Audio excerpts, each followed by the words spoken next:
तो दोस्तों जी हाँ, जैसा कि हम सब जानते हैं और आप सब ने भी पढ़ ही लिया होगा कि yes Dick will be a Manchester City player. जी हाँ दोस्तों, मैन सिटी ने मार ली है बाजी और हालैंड अगले साल से मैन सिटी का प्लेयर होगा, जिसके वजह से सारे बाकी जो प्रीमियर लीग टीम्स हैं उनके फैंस के खेमे में तबाही मच चुकी है।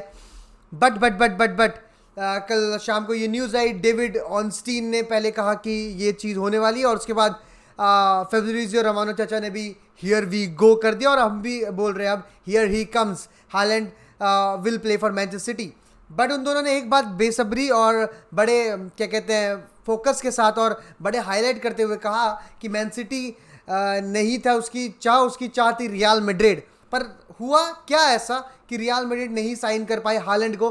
तो दोस्तों उन दोनों ने ये बात कही कि वो चाहता था कि रियल मैड्रिड का पहले कॉल आए और उसके बाद ये चीज़ ख़त्म हो, और उसकी टीम ने पिछले हफ्ते रियल मैड्रिड को ये खबर दे दी कि अब मैं मैन सिटी जा रहा हूँ। तीन बड़े रीज़न मैं बताता हूँ। पहले जो रीज़न, सबसे छोटा रीज़न है वो ये, और बड़ा सेंसिबल चीज़ है, वो चीज़ ये है कि हालैंड के जो टीम है उसने ये कहा कि अगर हालैंड अभी रियल मैड्रिड चले जाता तो उसको मतलब ऐसा उनको लगता है कि फिर वो एक 10 साल और एक बढ़िया प्यारा 11-12 साल का टेन्योर रियल मैड्रिड में बताता। तो अगर वो अभी मैन सिटी जाता है तो उसके पास अभी भी ऑप्शन है कि जो उसका सपना है कि वो रियल मैड्रिड के लिए खेले, वो अभी भी पूरा कर सकता है। And Manchester city is a stepping stone, ये बात कही है और ये बात बड़ा पड़ा है। तो सही है भाई, आपको रियल मैड्रिड आने से पहले बहुत तैयारी करनी पड़ती है और बहुत कुछ जीत के आना पड़ता है। वो सीवी मतलब हालैंड के पास ऑब्वियसली स्टैट्स की वो सीवी तो है, बट ट्रॉफीज़ की वो सीवी बढ़ाने वो मैन सिटी जा रहे हैं और वो बिल्कुल बढ़ेगी। बट आते दोस्तों सेकंड रीज़न, और एक बहुत बड़ा रीज़न, और वो हम सब जानते हैं कि lately Haaland has not been the fittest player in this world. Haaland को जैसा कि आपने देखा हो पिछले 6 महीने में 3 इंजरीज हो रखी हैं और उन इंजरीज की वजह से काफ़ी इफेक्ट हुई है डॉर्टमंड। इस सीज़न भी हमने देखा डॉर्टमंड को यूरोपा लीग से बाहर होते हुए हालैंड उस दोनों नॉकआउट गेम्स मिस करे। और फिर हालैंड का ये खबर आई थी कि Holland doesn't want other teams जो कि इंटरेस्टेड है उसमें वो जाने की उसके इंजरीज कितनी हुई है और ये सारी छुपाएं। मतलब ये सारे बंदे आजकल जो सारे प्लेयर्स हैं मॉडर्न एरा के, वो सारे ये क्लॉज डालते हैं अपने जो टीम होती है करंट टीम में कि आप बाहर के जो लोग मे बी इंटरेस्टेड हो हमारे ट्रांसफ़र में, वो ना जाने कि हमारी इंजरीज़ कितनी बड़ी है, इंजरीज़ कितनी घातक है और इंजरीज़ क्या वापस हो सकती है in the near future.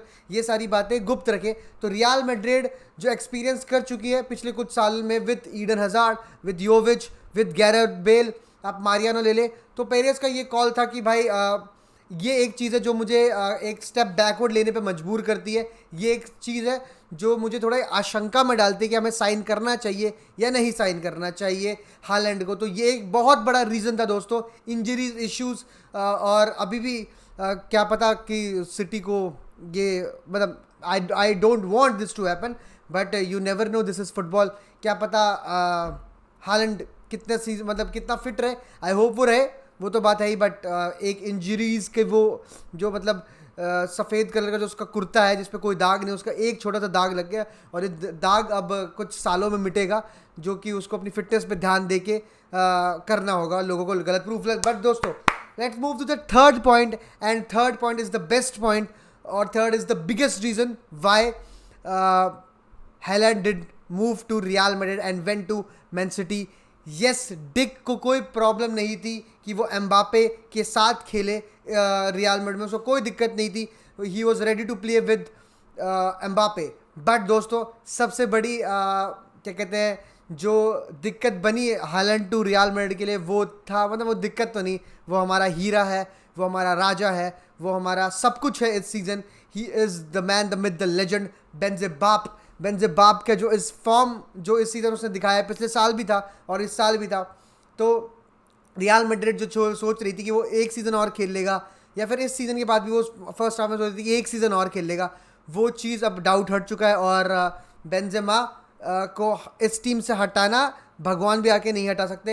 And that's the reason दोस्तों, दैट्स द बिगेस्ट रीज़न कि हालैंड क्यों नहीं आया, क्योंकि बेंजेबाप अब एटलीस्ट 2 साल खेलेगा और अगर हालैंड आता तो उसको ऑब्वियसली वो गेम टाइम नहीं मिलता जो कि वो डिज़र्व करता है, जो कि वो उस क्वालिटी का प्लेयर डिज़र्व करता है, वो नहीं दे पाती, क्योंकि हालैंड भी एक आउट एंड आउट स्ट्राइकर है। देखो जैसे एम्बापे में there is a versatile player है वो, कि कि वो राइट विंग भी खेल सकता है, लेफ्ट विंग भी खेल सकता है, स्ट्राइकर भी खेल सकता है, तो उसे कोई दिक्कत नहीं कि बेंजेमा विनीशियस कैसे फॉर्म है, उसे उस बात से कोई दिक्कत नहीं है। बल हालैंड इज ए नंबर 9 और दूसरी जगह लोगों ने ज़्यादा उसे खेलते हुए नहीं देखा, मैंने तो कभी भी नहीं खेलते देखा। Is an out and out striker और उसका मतलब ये होगा कि उस बेंजेमा को बैठाना पड़ता और कोई रियल मैड्रिड फैन नहीं चाहेगा। तो दोस्तों आप बताओ कि is it a loss for real Madrid, is it a win for real Madrid, या फिर फर्क नहीं पड़ता, एम्बापे इज द प्रायोरिटी और एम्बापे दोस्तों मैड्रिड में घूम रहा है, कोई बातचीत नहीं हुई है उसकी रियल मैड्रिड के साथ।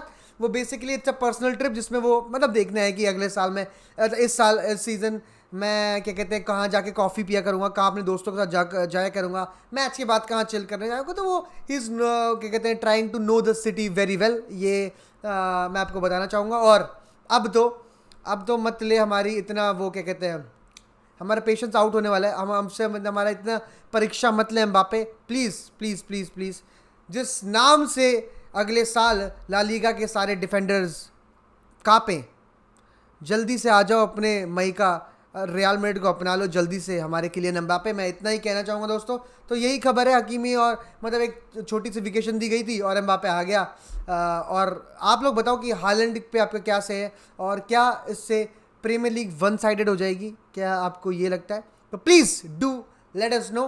तब तक के लिए bye bye, see you in the next stream. हाला मद्रिद।